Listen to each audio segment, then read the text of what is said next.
¿Qué es el crecimiento económico? Cuando se habla de que la economía no está creciendo o que la economía está creciendo de una forma acelerada, ¿qué es lo que significa? Miren, en primer lugar, lo que estamos hablando es de la variación en términos relativos, es decir, de este periodo contra un determinado periodo, puede ser hace, digamos, hace un año o hace 3 meses o hace un mes, de una variable clave que es el Producto Interno Bruto, el valor agregado que se crea en una sociedad en un plazo determinado, cómo cambia. Eso es cuando se habla de crecimiento económico a lo que se está refiriendo.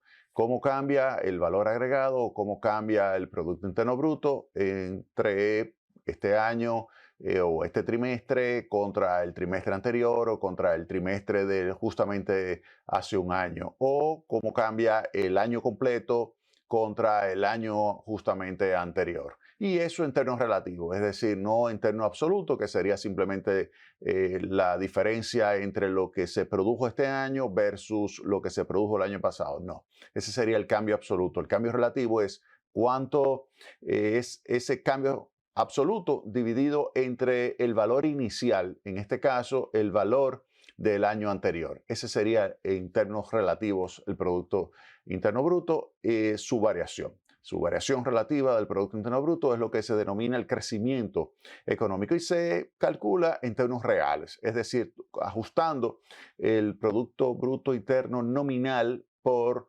los precios. Usted lo ajusta, le saca lo que es la variación de los precios, le saca la inflación y solamente lo que está evaluando es el cambio de las cantidades. El cambio de las cantidades en un plazo determinado, ese sería el Producto Interno Bruto. Hay diferentes formas de usted medirlo, lo puede medir por el lado de la demanda, donde usted tiene componentes del Producto Interno Bruto que son el consumo, la inversión, el gasto del gobierno y las exportaciones netas, que son las exportaciones menos las importaciones.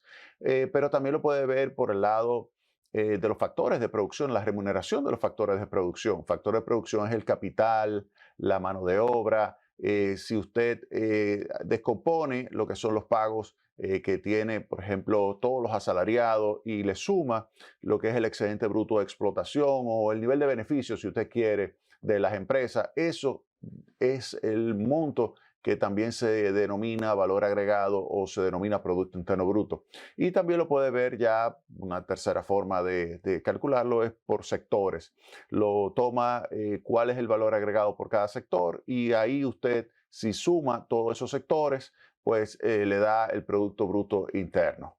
Y cuando toma la variación relativa, eso es lo que se conoce como crecimiento económico. Si nos vamos a ver los datos más recientes de las proyecciones del Fondo Monetario Internacional, tenemos acá que la economía global para este año 2024 estaría creciendo 3,2%. Eso es lo que se estaría pensando que crecería la economía. 3,2%. Fíjense que es lo mismo que se piensa que crecerá en el año 2025, 3,2%. Eso está por debajo, más de un punto porcentual de lo que históricamente crece la economía a nivel global. Lo que le dice a usted que hay un problema con el crecimiento de la economía. Y esto es algo que se ve después de la pandemia, después de ese choque, perturbación, impacto negativo por todo el conjunto de medidas económicas que hubo que tomar y medidas también no económicas, pero que influyeron sobre la economía para enfrentar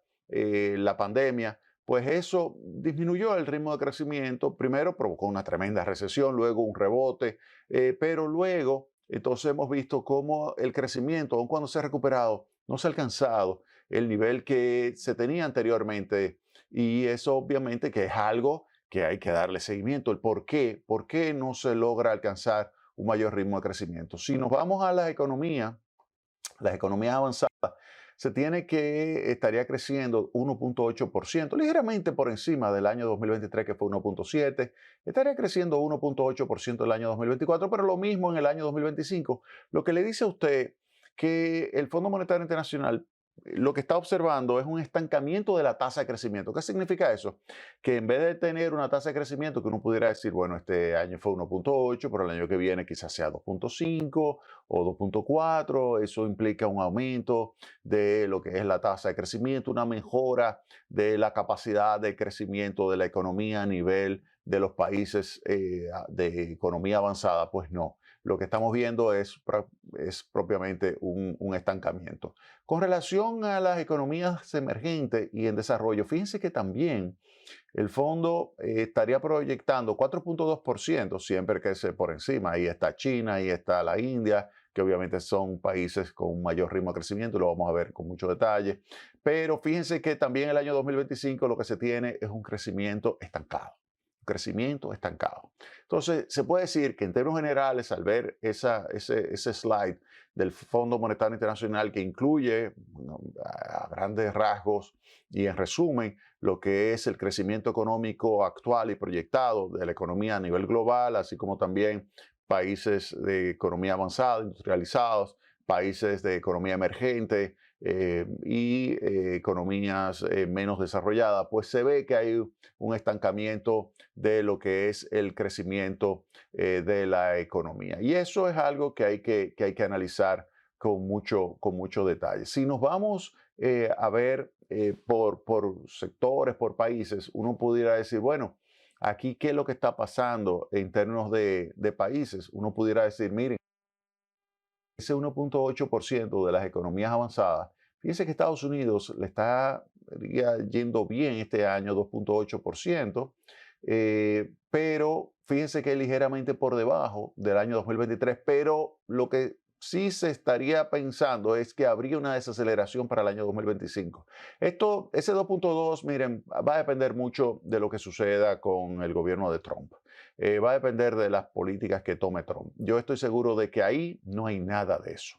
Ahí no se sabe porque ese dato fue a octubre que se estimó, esa fue la proyección del informe de economía mundial que hace el Fondo Monetario Internacional regularmente, y ese es el dato de octubre. Ahí todavía no había ganado las elecciones el presidente Trump, por lo tanto, eso significa que no hay nada de lo que pudiera ser su política económica, de tal manera que ese 2.2, pues en realidad es algo muy incierto. Hay una desviación muy grande de lo que serían los estimados proyectados para ese año 2025. Ahora, si nos vamos a la zona euro, fíjense que la zona euro solamente estaría creciendo 0.8 y quiero referirme con eso mucho detalle a las palabras de la presidenta del Banco Central Europeo. Fíjense, Alemania 0%, Francia 1.1, Italia 0.7, España 2.9, que es el país de toda la región que mejor ritmo de crecimiento estaría registrando. Si nos vamos ya a los países de economía emergente, pues se tiene que estaría creciendo en 5.3%. Estas son las economías emergentes y los países de desarrollo de Asia. Aquí tenemos la India que cabezaría con 7%, China 4.8%. Fíjense que hay una desaceleración importante de China de 5.2 a 4.8 este año y la India de 8.2 a 7%. Latinoamérica y el Caribe, fíjense que lo que estaría creciendo es 2.1%. Fíjense que es un crecimiento bajo, ese 2.1%.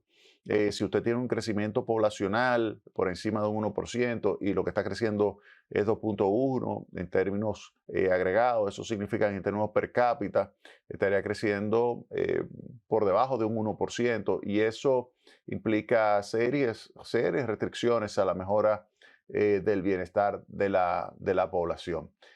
Ahí se ve México con un crecimiento de apenas 1.5. México tiene como una maldición y es que con excepción, por ejemplo, de lo que se observó el año pasado, que fue 3.2, México tiende a crecer por debajo del 2%. México tiende a crecer por debajo del 2%. Eso es algo ahí que obviamente arrastra hacia abajo el crecimiento de toda América Latina por el tamaño que tiene México, Brasil, Argentina, el tamaño que tiene en la economía latinoamericana. Ahora, para poder entender lo que serían estos elementos del crecimiento económico, yo creo que lo primero que tenemos que hacer es remontarnos a lo que es la teoría del crecimiento económico. Y para eso tenemos que ver con mucho detalle los trabajos de este señor. Este señor es Bob Solow. Bob Solow falleció, ya va a cumplir un año su fallecimiento. 99 años, tuvo una vida sumamente fructífera. Bob Solow fue profesor del Instituto Tecnológico de Massachusetts, estudió en Harvard, toda su vida dio clases en el Instituto Tecnológico de Massachusetts junto con Paul Samuelson, que es considerado como el gran padre de la economía matemática moderna. Ahí atrás hay uno de sus libros más famosos de Samuelson, de 1947. Solo escribió también un famoso libro de programación lineal, de procesos de optimización que se popularizaron mucho en los años 40, los años 50, principalmente por toda la necesidad de poder tener cómo, digamos, optimizar procesos productivos, optimizar procesos en general, por ejemplo, de abastecimiento durante la guerra. El mismo Bob Solow participó en la guerra en 1942, él dejó la universidad, salió a la guerra y volvió ya en 1945 a terminar sus estudios de doctorado. Y fue una persona verdaderamente extraordinaria. Pues en ese libro que escribió junto con Dorfman y Samuelson, pues Solow desarrolló toda la teoría de la optimización, que se utilizó muchísimo para, por ejemplo, diseñar rutas óptimas, rutas de abastecimiento óptimo y movimientos óptimos de diferentes tipos digamos, mercancía o diferentes tipos de elementos sujetos a ciertas restricciones. Es decir, que aportó muchísimo Solow, pero nosotros lo que vamos a hacer explicar en detalle lo que es la teoría del crecimiento de Solow, que es el embrión de lo que es la teoría del crecimiento moderno. Ya se ha, obviamente, modernizado muchísimo, se ha expandido muchísimo, pues el más reciente premio Nobel de Economía, que se lo daron a Acemoglu, Simon Johnson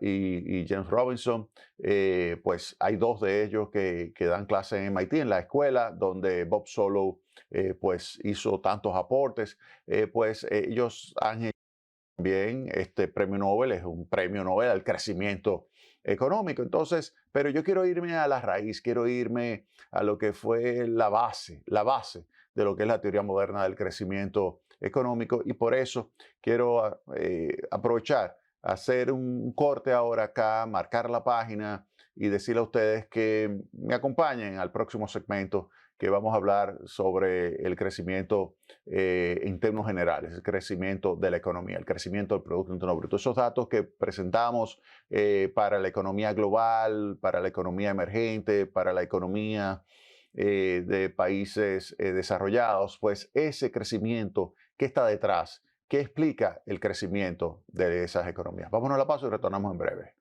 con Tecnopol.